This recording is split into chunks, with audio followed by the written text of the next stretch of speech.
Salam ET News, bertemu lagi di program berita kami. Hari ini kami akan menginformasikan tentang wabak virus komunis Cina kini sedang melanda dunia. Lebih dari 100 negara dan wilayah diserang oleh virus yang membawa maut tersebut. Selain Cina, Italia menjadi negara dengan pandemi terparah di dunia. Negara-negara mula merenungkan faktor penyebabnya. Ikuti berita selanjutnya. Pada 9 Mac 2020, Perdana Menteri Italia mengumumkan perintah tindakan-tindakan pengasingan di seluruh pelosok negara atau lockdown. Sehingga 30 Mac 2020, jumlah kes positif jangkitan di Italia adalah 97.686, pertambahan 5.214 orang dalam sehari. Angka kematian akibat virus komunis Cina di Italia mencatat rekor tertinggi setiap hari. Dalam sehari, Italia melaporkan 756 orang yang meninggal dunia, sehingga jumlah kematian akibat virus komunis Cina meningkat kepada 10.779 orang dan kadar kematian di negara itu mencapai 10%. Sebuah gereja di Bandar Kuno Bergamo penuh dengan keranda. Menurut laporan, setakat 14 Mac saja, bandar berdekatan melaporkan berita duka cita setebak 11 halaman.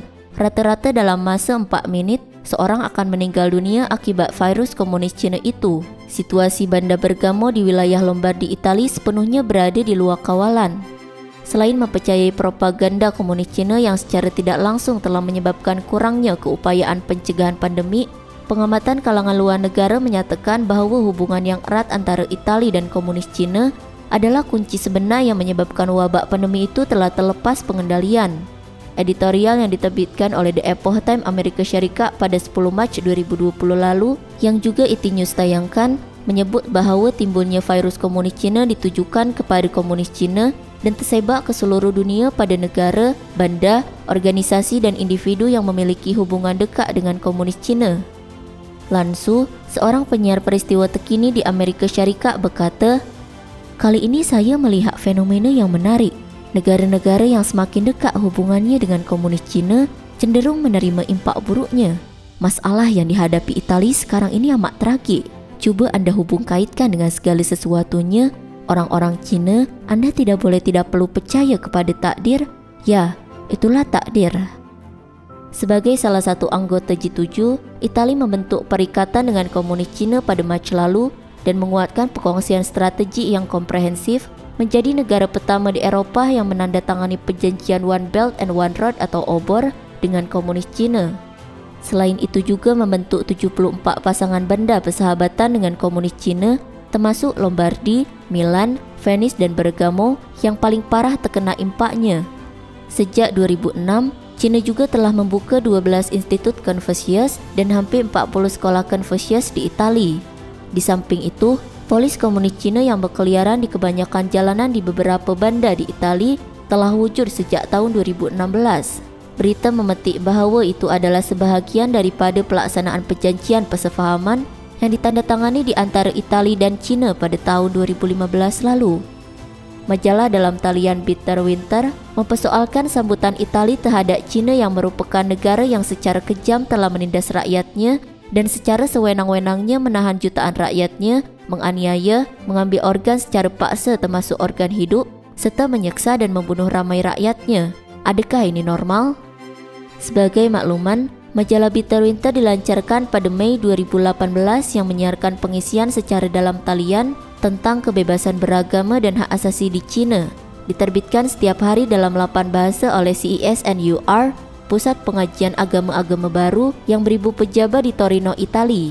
Para ilmuwan, wartawan dan aktivis hak asasi manusia dari pelbagai negara bekerjasama untuk menjadi wakil suara bagi mereka yang tidak boleh bersuara dengan menerbitkan berita, dokumen dan menjadi saksi tentang penganiayaan terhadap semua agama di Cina.